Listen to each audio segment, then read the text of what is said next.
what I wanted to do here was I wanted to introduce everybody to a new show that we have going on here.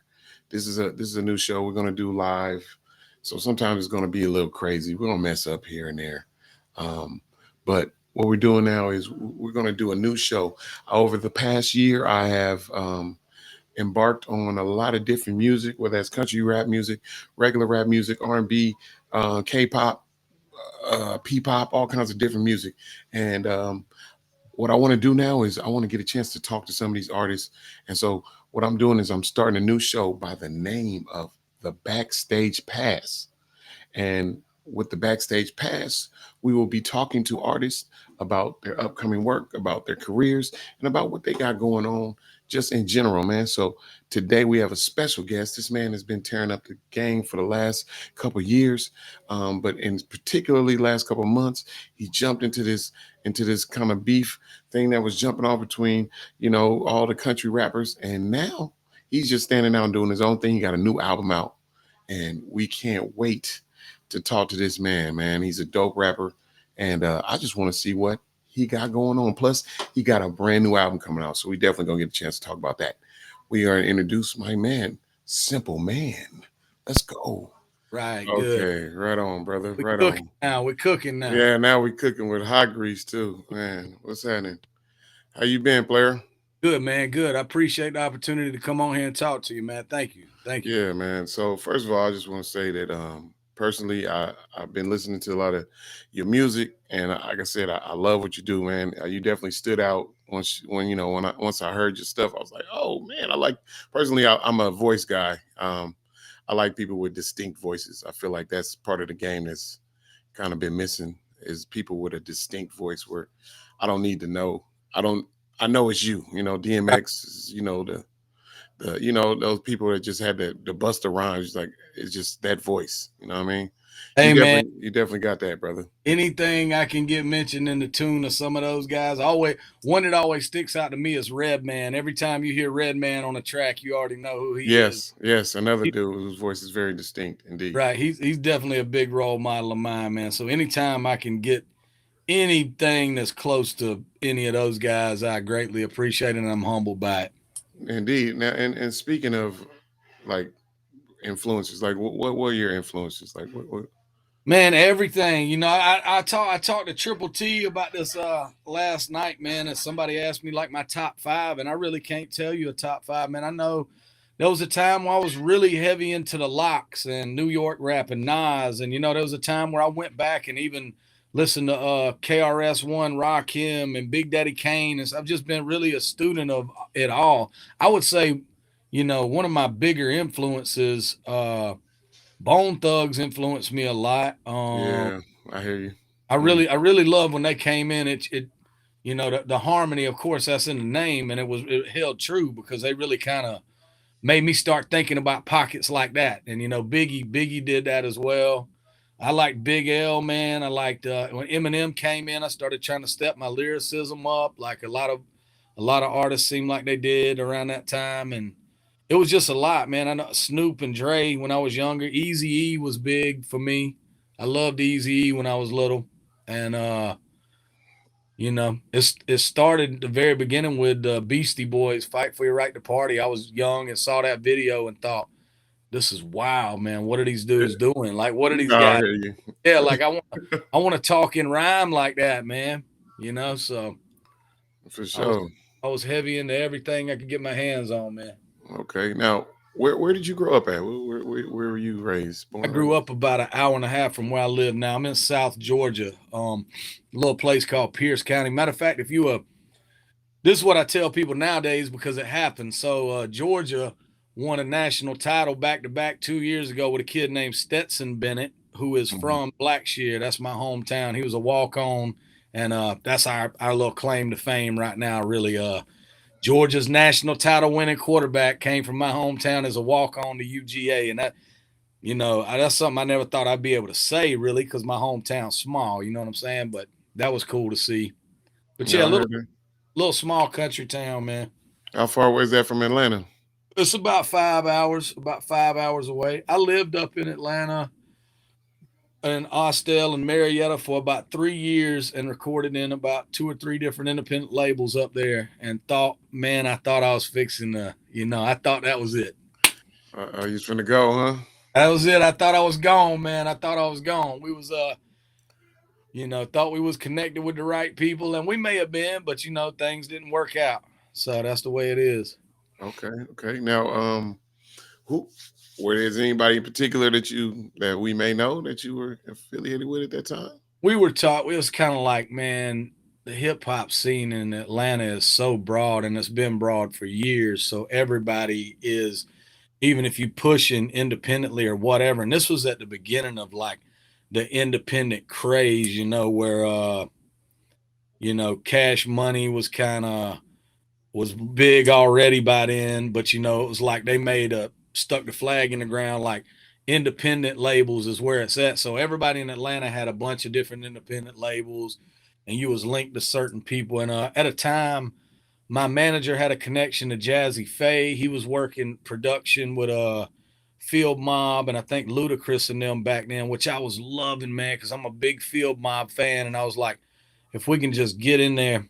At one point, this is gonna sound crazy, but I do like Field Mob. Oh man, I love Field Mob, bro. They're one of the most underestimated. Yeah, no, I feel a lot of them harmony. They had good harmonies too, though, and melodies and insane. Yeah. No good and no more. Oh my God, that's my song though. Bro, I just got done playing that Dead in my Chevy. I play that probably once or twice a week still. Them harmonies are crazy. Yeah, man. But it was a couple. One of the labels we was messing with, bro, we had this is gonna sound wild. We had a one-arm DJ from North Carolina. His name was DJ One Arm Bandit. And the kid had a nub, and right here at his elbow had a nub, and he worked the fader that way. And he could chop, and like that's a lost art now to do in general. And the crazy part is my son has the same thing. So really, I know he could probably do it because my son played varsity basketball. Oh, there you go. Everything else. So hey, yes, sir. Yeah. I believe it very much so. Yeah, he did. People underestimate the nub. They do, bro. And he was killing it with that. He's pivoted, worked the fade with it, and I already know it. Sides. It was dope, man. And he was so good, bro. I remember our manager at the time was like, if y'all wasn't dope as y'all are, he would steal the show from y'all. And we was like, we know. Trust me, we know, bro. But he started making a connection. This was dumb, bro. We was chasing, like, this was around the time when you wanted to get big record deals. That's what everybody was dreaming for, the early 2000s. You want to get that cosign and that signature and whatever you got to do to get on. And he had just started building a relationship with, I think it's Swift is his name, Outkast personal DJ. I can't remember if his name was Swift, DJ Swift or something. He had just started building a personal relationship with him. And, man, we jumped ship for another label. Our managers were like, come on, man. Y'all got to go. They've had too long with y'all and all the, money got in our head and things. And we made the wrong choice, man. So maybe the wrong choice. Who knows? Maybe. You never know. Hey, sometimes it all happens for a reason. Mm-hmm. Okay. So when did you start recording? How old were you then you think you started recording music? And 18 or 19. I think I was 19 when I cut my first demo, and I cut it on reel-to-reels on a cassette, bro. Like, I heard that. That technology's gone now. Yeah. No, I do. I remember all of that, man. The DATs, the reel-to-reels, all that good stuff, man, for sure. Hey, well, that's cool. So how did you meet Hard Target? Where did y'all link up at? Me and Target got linked up. Long story. I'm gonna try to condense this, but I would, because it is, you know how it goes. But I started working with some dudes I met on Reverb Nation out of Atlanta. I remember Reverb Nation. I remember that. Yeah, so I remember that. Damn, that's crazy. Original, like, network. That's what I'm saying. That was like the original internet networking of rappers and shit. Like, no, real talk, because I used to rap a little bit, so I know exactly what you're talking about. Yep. So I looked around locally, and it would tell you your local area, whatever. And I saw Georgia Underground, and what ended up happening was I saw this group, and the name was Lit Comp. And they had done a video by these guys in Atlanta called Signal Point, who were shooting videos for, I think, Lil Scrappy and Ritz at the time. I had just met Ritz, yada, yada, yada. But I knew basically if they was using that group, that they were serious about it, right?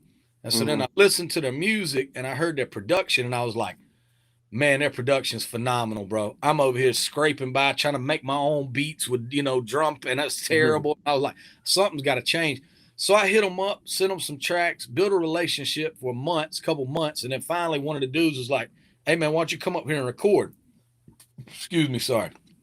And I went up there and I met who turned into be Wes now, which is a good buddy of mine now. We ended up forming a group with me and one of the other guys in there called Psychobilly Cadillac. Basically, that led to us not necessarily having a falling out, but one of them dudes leaving. Me and Wes stayed together, and Wes is like, "You got to meet my homeboy Hard Target." And the first night we met, we did like a 24 bar verse song each on a track. He had a track where he had an open verse. And I was like, bro, I want to rap with you, man. He was like, here, this is open. And you know how hard, man, you write a 16. You like, I can get a 16. I got a 16 done. I was like, man, this is a 24 bar. God, dog. I don't know, man. It wasn't necessarily a struggle, but it was like, damn, all right, I'm gonna have to put on 24 bars worth of material right now. But me and Target just hit it off, man. Like we have similar things we've been through. It's crazy because when you get to this point where you're a struggling artist or you've been doing something for so long, I'm sure you understand this too. Me and you's already Reverb Nation. We already found common ground. You go through some of the same stuff, man. You just do. And you meet some of the same people. It ain't going to be the same exact person, but it's going to be the same type of person. And it's just crazy how that happens. And so me and Target's we started instantly when we started working together. We was like, I know you're dope. He knows I'm dope. And it was like, let's just make something, Yeah, man, that's dope, man. Because, man, I remember them days, man, where you just be trying to get to the top of the charts on Reverb Nation so you can be the number one in your city. Oh yeah, even if it's only like 7 people around. Yeah, man, you was trying to be number one, no matter how many was. You might pick the smallest city next to your city so you could dominate that city. Yeah, exactly. I ain't gonna lie, I did that a couple times. I'm taking a little suburb city. I'm gonna knock you off. See, I was right here by Savannah. Savannah got some head busters in it. So man, Savannah, I know y'all Savannah had some head busters though, for real, back in the day. Yeah, bro. Yeah, I'm sure y'all had some hitters out there, bro. So, well, how did you end up hooking up with Breadwin DeVille and as well? Like what? Breadwin, when I met Target, I met Breadwin too, and JB Juice. Him and Breadwin was working at the time together, and Breadwin's been there from the time I met Target and now. He man, I tell you what, dog, I ain't gonna do this because he slapped me if he was here with me. But I'll be real, man. They don't make very many selfless people like that dude. Breadwin is a dope rapper. And I heard a couple songs he's on, and I was like, damn, dude is killing it. Oh, definitely. He's crazy good, man. He's got that Midwest Bay Area shit in him, and he's got that slick flow.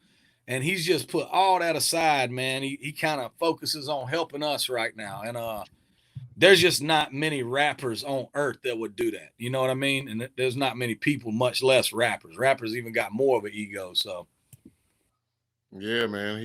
I like it, and I love his videos. He's very dope at shooting videos. I'm a videographer, so I definitely be peeping his style and how he put it down. I like what he does, definitely, man. So now, were you part of the building of Trailer Made Music, or you just kind of? Me and Target, Trailer Made started 2 or 3 years ago. Me and Target's been working together, I think, like 11 years now. And so I've been here for, I would say I'm instrumental in the process. However, I play my part. You know what I mean? I do my thing, and we all help push each other. I don't, you know what I'm saying? Long story short, I've been helping with Trailer Made, and Trailer Made is like family to me, dog. We are all like family. We hit each other up about things when we're going through stuff, no matter what it is, and we're just all pushing for a common goal. So now I see, and I love how y'all just continuously just keep pushing the music. That's what got me going, because I was like, oh damn, like I'm going through and I'm like, damn, everything got the same little beginning on it. And it's all knocking. It's all dope. So, man, y'all definitely killing the game. Appreciate it, man. I like what you're doing. I like Dirty, everybody, man. I really see y'all putting in some real work, man. And I love the music. I was telling Hard Target too, like the music. You know, he said he does some producing, some other people, but I feel like the music is very good as well, man. We appreciate that, man. Thank you very Yeah, much. man. We And pride us. now I was listening. Now I know you got this new album you dropping, right? You new album you just dropped. Um, I listened to the first song, that Vision song. I Mhm. thought that was dope, bro. First of all, I ain't gonna lie to you, that gave me mystical. Like, like, Hey, hey, that was a like you was giving that mystical flow on that one, bro. Like real I'll talk. tell you. I'll tell you. I like that one. He had this song called Unbelievable back in the day, and it kind of reminded me of that song Unbelievable. Uh, Mhm. but yeah, man, I think your album is very dope. So what's the concept behind it? What was your vision for the album? Really, I think far as like concept projects, I don't really make too much of the same concept on one because I don't know. I've never really, when me and Target wrote that album, this is what I said on Triple T's thing last night. When we wrote that album for Racket County, which was a collaborative effort of me, Target, and the Lax, we intentionally gave that project a kind of Western, oldish sound to it. You know what I mean? We kind of Hmm. did, uh, I guess, hip hop culture and kind of like Western country sounds on a couple of those tracks. And we intentionally did that. Now, for me, writing day to day, I could write a song over rock guitars and turn around and write one about, dealing with loss and losing a loved one, and then turn around and do some lyrical, knock your head off type of stuff. I've just never really done a concept type album. I don't know if that helps or hurts me, but I know that, a lot of times people get a bunch of different looks from me when they get something. You know what I'm saying? Yeah, It's always me, even if I'm acting crazy and doofy on it, like the one you talking about, Vision. Like that's definitely kind of got a bouncy, fun feel to it. And then I yeah, turn this same project and do a Sacrifice, where I'm talking about people dealing with some very serious situations. And I don't know, man. Maybe I need to do more conceptual type of stuff. Maybe I need to do a whole album of just songs like Vision. I I think really, I, I wouldn't I, I wouldn't be opposed to that. I think it would be dope. I thought I thought every different song kind of gave me a different view of who you are. Like that Little Green Army, man, I thought that was dope too, because it's kind of almost like a back in the day kind of song to me. Like at least that's what I got from it. Is that where you were going with that? yeah, appreciate that, man. Yeah, it was just like a kind of like a reflective track on the Yeah, fact, when you're younger, you don't think about all your free time you're given that someone's out working for that. You know what I mean? You just think about mom and daddy. Daddy comes in late, he barely has time to eat and shower, but I've been in the yard playing for 3 hours. You know what I mean? You don't think about that. You've been just worrying about those little green army men. yeah, that's Then, dope, and that's what I'm saying. And that's what's important to you right. at that time. That's dope. I thought that was a dope concept, bro. Like Thank you, real. dog. Thank you very much. I appreciate that. Yeah, and then like you said, that Sacrifice. I thought that was a very good song too. Like I said, it gives you depth and it kind of tells a story. And that's the other thing I always say too is like, you're a very good storyteller. I think you should do like a storytelling You type. know what? Hey, my boy told me the other day, man, he's like, I want you to take and go through the eras of hip hop, and I want you to write stories about your life in them and do Mhm. it that way from beginning to now. And I was like, man, that might be a good idea, but I just don't see too many people getting into stuff like that. But I love storytelling rap. I do. I just don't know about a concept album that way. Who's going to really, I don't know. Yeah, and I think there's if you can find a creative way to tell story, like I don't know, because your story I listen to stories, I'm a storyteller listener. I used to like Ice Cube when he told the stories, the Scarface when he tell the stories. Like those are the songs that captivated me. Like those are songs I can still remember word for word. And I feel like you kind of have that same kind of swag on that level where you can tell a story and people like the song, was it the Ryan song when you were telling that the Mhm. story of what happened. And Right. it was like oh, now I understand. You know what I'm saying? It's like, oh, now I understand what's going on here. You feel me? Because it was Yeah. like you kind of gave us the story of what was happening. I'll tell you what was wild to me about that whole shit. Like, I got done, and all these people were saying, like, he's just saying the same stuff everybody else is like. No, I'm not. I'm airing No, out personal grievances I got with this man. Y'all not listening to shit.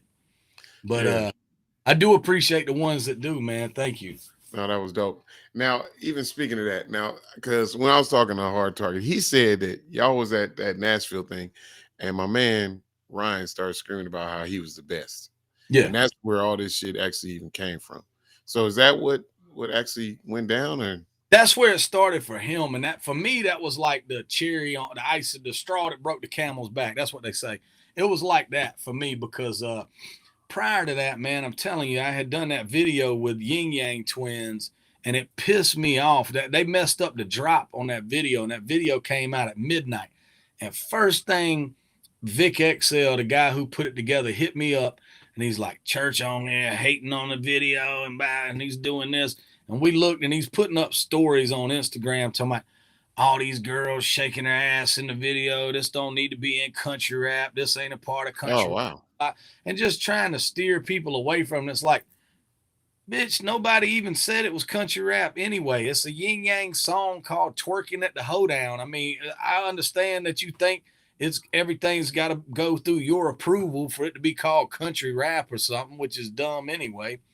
oh, But then suddenly the next morning he put out a song and said something about oh, this is what real artists do. They put out songs on the spare of the moment. And to me it just looked haterish, and I didn't like ah, it. I didn't like it at that point.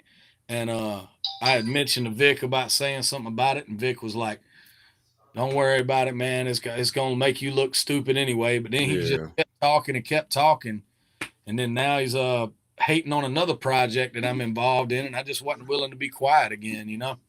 oh man. Yeah, that's crazy. No, that's crazy as hell, man. Like, why It would you step on it like that, though? That's it crazy. don't make no sense, bro. You got everything in the world going for you independently. What are you worried about my small fry ass for? What are you caring about that for? If you really a hip hop head, like everybody, like these dudes claim to be so deep in hip hop, you would have loved to just see Yin Yang make a Yeah. song that started popping right now anyway. Whoever's involved, Hey, I love it. Like I said, I'm a yin yang, the Bubba Sparks, all that old that Atlanta shit is. Mhm. Hey, I ain't mad because that's country rap too. Really, I mean, Right? honestly. So And yeah, man. that's where when people start this, who started this, and I owe somebody something for somebody's presence being in this lane. I don't owe nobody rapping right now shit. This shit started years and years ago. You know, there are still some OGs that help get this lane going. They're still around, and I give credit where credit's due.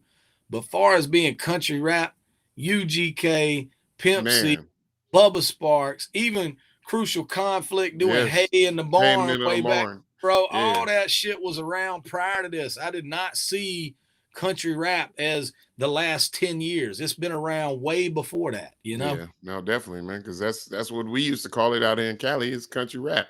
You know what I Mhm. mean? Like, and but Outkast took it to a whole nother level. So it gave y'all it gave a different spin to the shit, and then everybody just blew up out there, man. But hey, that I like what you do, man. I like how y'all get down. I like what kind of the sound that you guys have is amazing to me, man.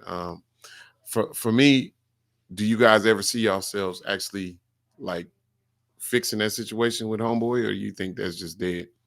I mean, I'm fine to fix anything. It really ain't nothing to me besides the fact that you're not just gonna keep talking and hating on shit I'm saying without me having something to say about it. As far as it goes with me. I don't care.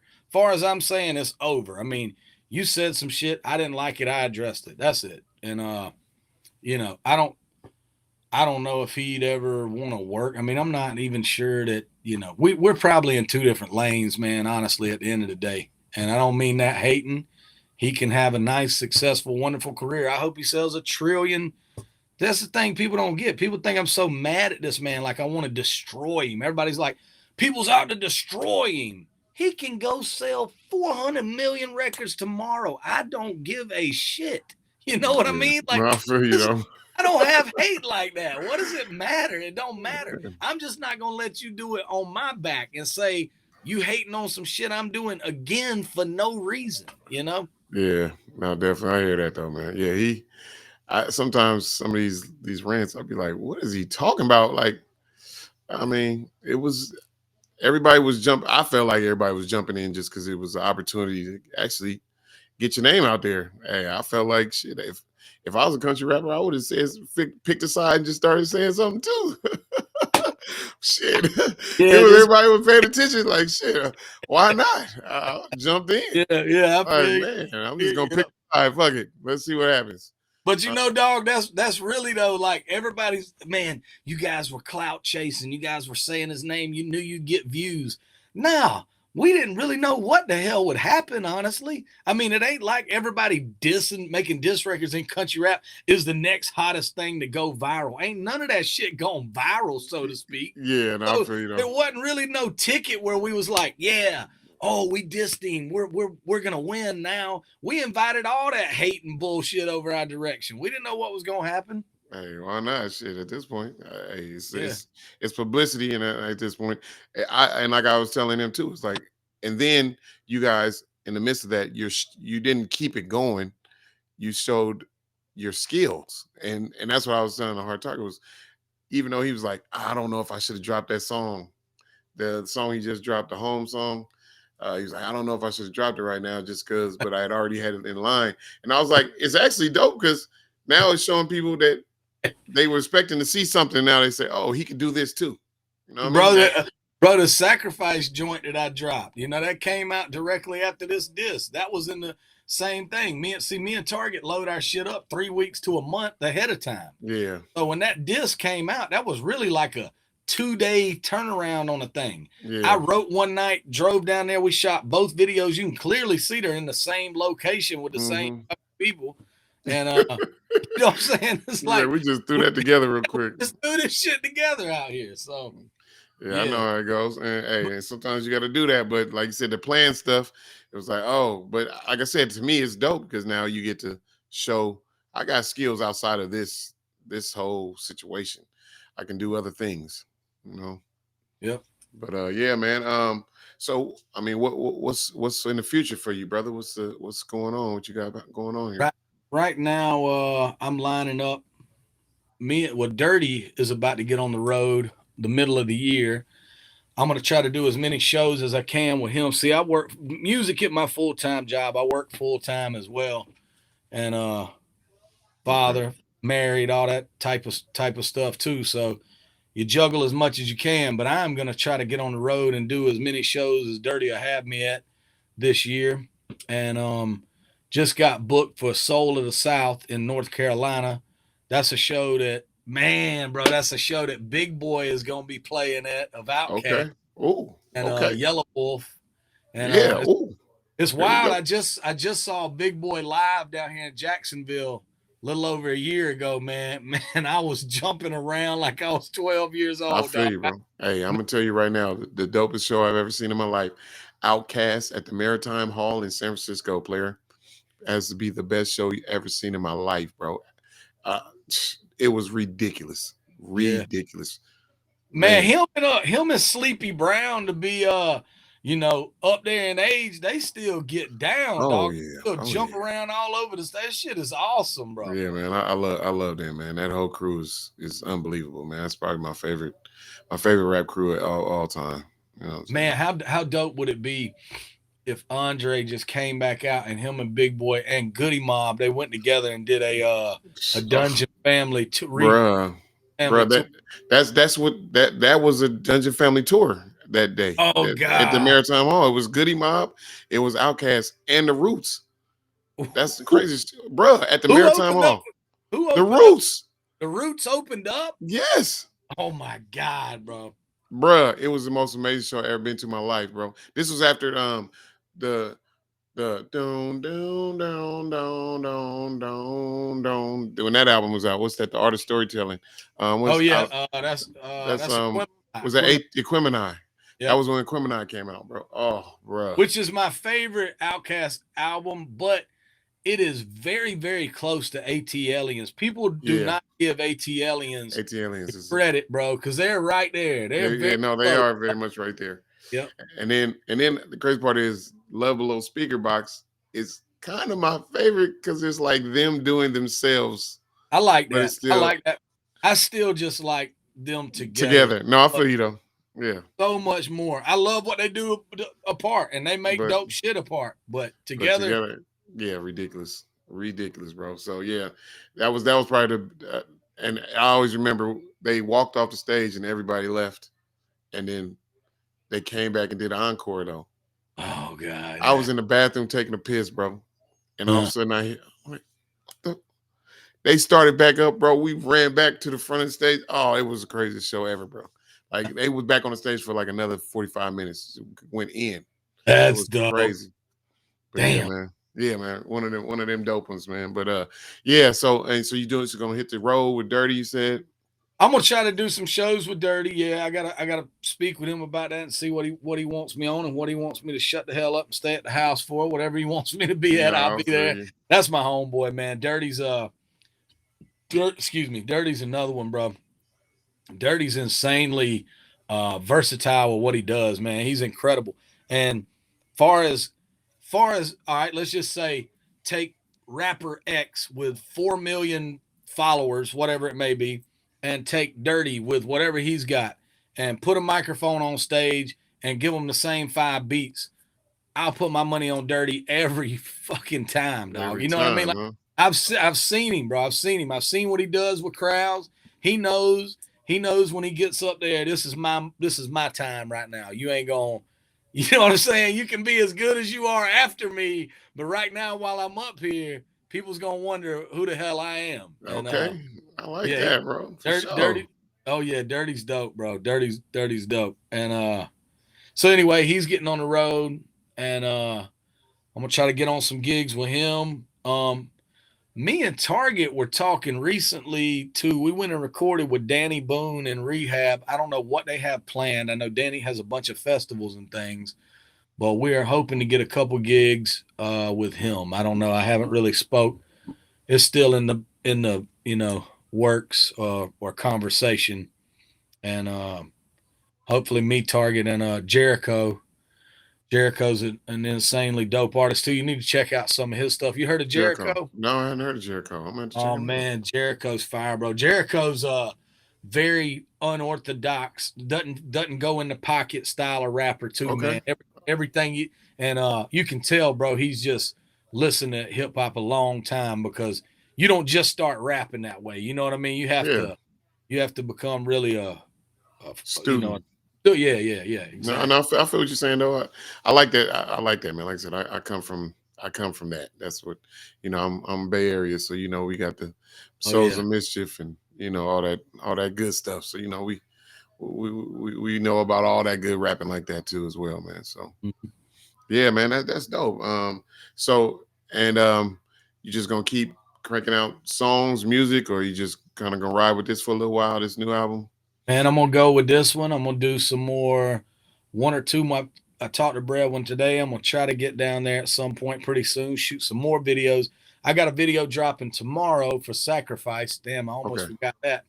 At 5:30 tomorrow. I got 5:30 tomorrow. Yes, sir. Actual visual for that. And then I got Little Green Army Man video dropping. Oh. So that one's gonna come out. I got to do that. That's probably gonna be 2 weeks. Okay. And then I'm gonna get down there in Florida and shoot some more videos and try to roll some stuff out. Yeah, you gonna try to shoot a video for everything? I don't know, man. I don't think everything on that album needs a video. I think maybe 2 more of them do. Okay. I think the one where I don't know if you listened to it yet, the one that's We Gonna See.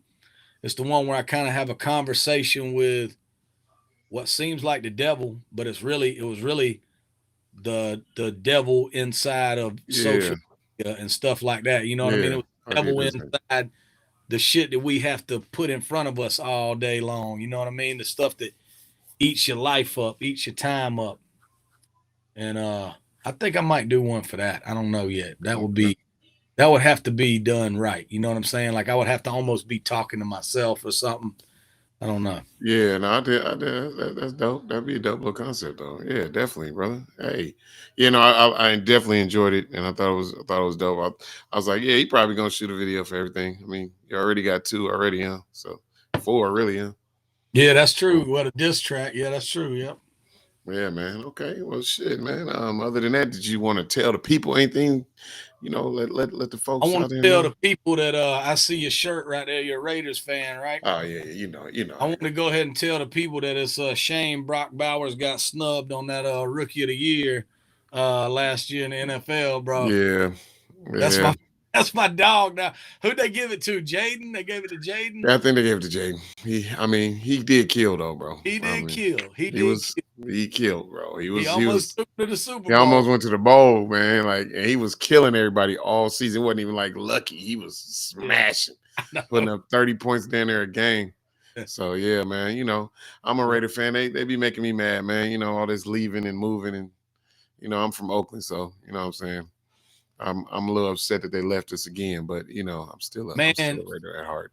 dog, it's rough with what y'all been going through. My homeboy is a Raiders fanatic, dog. He's from I can't remember what part of Cali he's from. Modesto, is that a part? Yeah, Modesto's finest, huh? He's from there, man. And so now through the years, I've adopted them as like my, I know more about them than I know about my Falcons. And it's like, man, when Devontae came over there, I was like, man, y'all might Mm. have something, Yeah, man. we might have some, but then Yeah, yeah, we had Carr. yeah, man. And So then Zamir White's a Georgia boy too, and he ran great in college, and he couldn't do nothing for y'all. yeah, we had no offensive line, we had no quarterback. We need a lot of work, bro. We Mm. are hurting. For the Raiders are hurting right now. We got. I was hoping we would, and then we so stupid. We supposed to tank the season, and the dude want to win games and then get fired for what? What you should have lost AP, games. Yeah, bro. yeah, AP Antonio Pierce, He wasn't it? thought he was about to win some games and keep his job, bro. They were gonna fire you, bro. You Yeah, should have man. lost the games. They might have kept you because now you helped us get the first pick. No, you're gonna win games. So now we ended like we 6th or 7th. We ain't getting no Travis Hunter. We ain't getting Shador. Shador. Yeah, Come on, bro. sure. I'm Yeah. upset. So Y'all I ain't don't getting know. Cam Ward either. Y'all ain't That's what I'm getting. saying. We ain't getting Cam Ward. Come on, bro. So Yeah. now they got to make a monster trade. I'm hoping at I this point. think Cam's gonna be the best quarterback to come Yeah, out. Yeah. I think so too, though. I Yeah. think so, especially the first year or two. I think Y'all Shador can go might ahead. overall be. Y'all can go ahead and shop Max Crosby to move up in that draft. Somebody bite on that. Yeah. Somebody definitely bite on that. But damn, bro, we need him though. Y'all don't need to get y'all don't need to get rid of him, bro. I He's know all we need him. We need as much help as possible, man. But I appreciate you coming through, player. If anytime you got some new stuff that you want to talk about or whatever, brother, I'm definitely always here to do these type of things, brother. Because I love what y'all doing over there at Trailer Made. I told Hard Target, man. Anytime y'all got something y'all want to promote, I'm definitely here to help. You know what I'm saying? 100%. We appreciate you and thank you, bro. Indeed, brother. Indeed. Y'all keep pushing that good music, man. Like I said, hopefully y'all can do some shows out here in Cali. I'd love to. Matter of fact, if I do get on these shows with Dirty, I think we'll wind up in Cali around September. So Is that right? yep, I'm Okay. gonna see what he's got. He's got to let me know pretty soon. I think he's getting all the dates and times and places lined up. And All right. Well, we Northern Cali, so you know what I'm saying. I'm out here in the Northern Cali, so San Francisco Bay Area. gotcha. Sacramento, if even close to Sacramento too. So Okay, definitely, bet. man. Hey, man, I appreciate it, man. Hey, y'all some cool ass cats, though. I will say that too. Dog, I Got, appreciate it. hey, Likewise, for real. man. Thank you. Hey, I appreciate it, brother. Hey, y'all make sure y'all get that new album, Underdog. Come on now, go hit Underdog it. dogs, baby. Buy it. Go buy it. Don't even just stream that shit. Go buy it, man. Oh Shit, he's yeah, an yeah. underdog, baby. Hey, that first song is popping though, bro. Like I said, it's giving me mystical sounds though, bro. I Thank you, do like dog. that I appreciate that. I for sure. appreciate it. For Hey, sure. but so y'all make sure y'all go fuck with my boy, man. Go stream his shit. Go buy his shit. Go get it, baby. Yes, Simple sir. man, old man Huda out of here like last year, man. Hey, man. Thank you, brother. Thank you, dog. Have a good night. Peace. Yo, yo, that was the shit. Yo, that was a great interview. Had a good time with my boy Simple Man. Hey, he a real cat, man. Hey, he real. He 100% real cat. He's a rapper. He's a father, a husband. Hey, he say he take care of business, but he also like to get his rap in. So when he goes out on tour, make sure y'all go support him. Y'all make sure y'all go get the new album Underdog by my man Simple Man right now. Go buy it. Don't stream it. Buy it. No, stream it 100 times. Play it while you sleep tonight. Just let it stream over and over again, and then go buy it. Why not? Then go stream that Hard Target. Get that trailer music going. Let's go, baby. Trailer made music in the building. Hey, we ain't playing. Hey, I appreciate y'all for coming tonight, man. I want to thank y'all for coming up and showing up to this live, man. Hey, it's your boy Old Man Huda, man. We're gonna do some more of this stuff. We're gonna have Dirty hopefully soon. I'm hoping I can get my boy Dirty on here. We was talking a little bit. So if I get Dirty on here, we about to see what it do, man. You know what I'm saying? But for right now, I'm about to here like last year, man. Peace.